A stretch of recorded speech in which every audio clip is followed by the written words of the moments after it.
The coffee pot fell from her shaking hands, spilling a dark stain on her crisp white apron. But it wasn't the burning liquid that scorched her. It was their laughter, heartless, mocking, cruel. 3 young men occupied the corner booth, their laughter ringing louder than the clinking of silverware. The oldest, barely 21, sat back with a grin too cocky for his years. His designer shirt shouted money. His cockiness shouted something far worse. Abruptly, he spat onto her pristine apron. The diner fell silent, forks hung suspended mid-air, and the old woman stood there, coffee trickling from her pot, pride shattering, drop by drop. If you think respect and compassion should never hang on age, money, or status, take a moment, right now, to like, comment, and subscribe to Real Kindness Stories. Because sometimes, even the tiniest act unmasks who we really are. Her name was Martha Green. She was 69 years old, a widow who had spent her life waiting on others with a humble smile. Each morning, she walked 5 blocks to the diner, tied her worn apron, and filled cups for strangers who seldom even glanced her way. She'd endured each storm life had sent her way, losing her husband to cancer, bringing up her only son by herself, and yet she still managed to welcome everyone with a smile. Today, though, that was spat upon. Literally, the youth's name was Bryce Weller, son of a real estate mogul who owned half the town. He'd never done a day's work in his life. To him, souls like Martha didn't exist. Simply background extras in the film of his ideal world. Bryce grinned as his friends took the scene. "This'll get 1,000,000 hits," one of them jeered.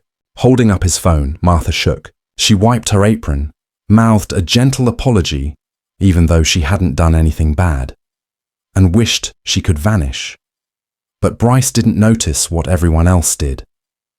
In the reflection of the diner window, 4 men stood waiting by the door, black leather vests on their backs.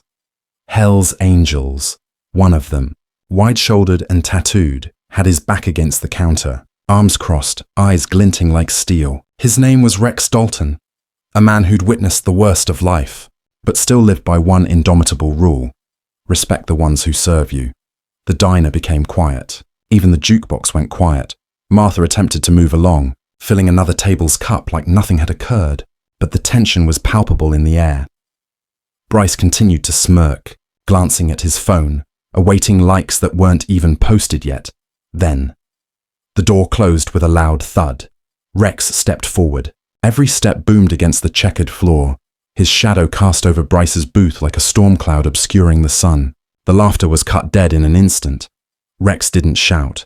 He didn't need to. The expression in his eyes said it all.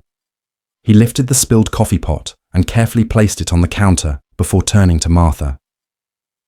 "Mom," he murmured. "Did he hurt you?" She shook her head, looking down. Rex addressed Bryce, his voice steady. Too steady. "You find it amusing to spit on a working girl.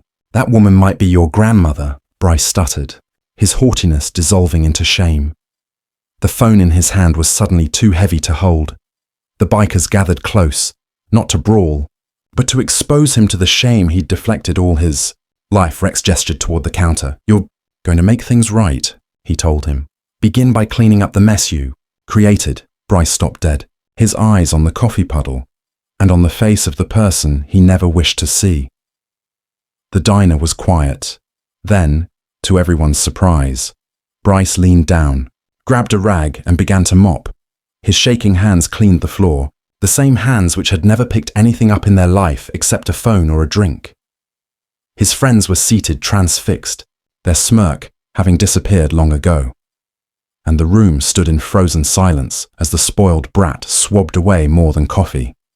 He was swabbing away his haughtiness, stroke by stroke. Martha moved forward, whispering quietly, "It's okay, dear." But Rex shook his head softly. "No, ma'am," he explained. "It's time someone taught him what respect looks like."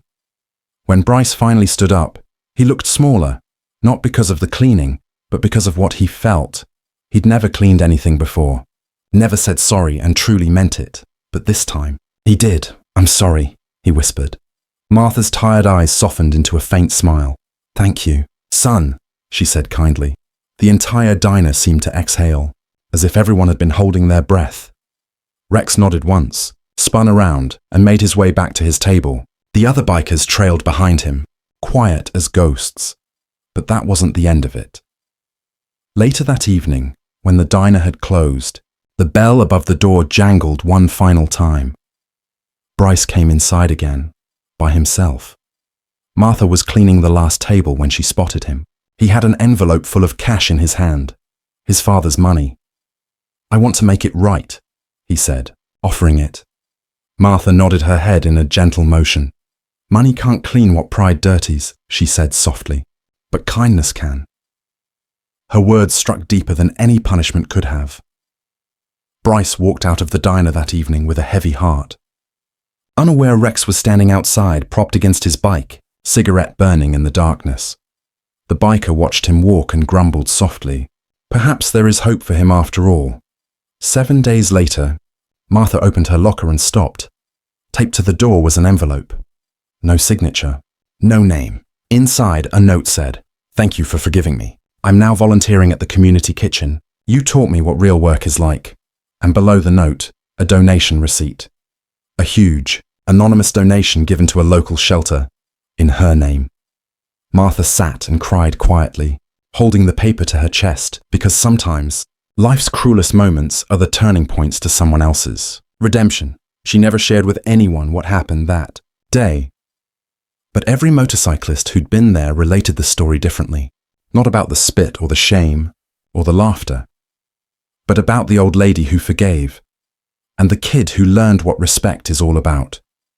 If this tale moved your heart, take a minute now to like, share, and subscribe to Real Kindness Stories. Your support keeps real stories of compassion, redemption, and humanity alive for the world to experience. And before you leave, tell us in the comments, if you were sitting at that diner, what would you have done? Would you have stood up like Rex or forgiven like Martha? Because sometimes the kindest thing can shut the cruelest mouth and transform a heart for good.